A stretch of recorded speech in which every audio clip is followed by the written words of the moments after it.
Hello everyone, स्वागत है आपका हमारे चैनल द बेक वर्ल्ड में। आज हम आपके लिए लेकर आए हैं घर पर तवे पर बनाया हुआ वेज चीज़ पिज़्ज़ा की रेसिपी।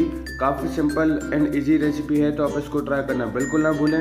अगर आपको वीडियो अच्छा लगे तो लाइक कमेंट शेयर जरूर करें। अगर आपने अभी तक हमारे चैनल द बेक वर्ल्ड को सब्सक्राइब नहीं किया है तो प्लीज़ सब्सक्राइब कर लीजिए ऐसी सिंपल और ईजी वीडियोज़ के लिए।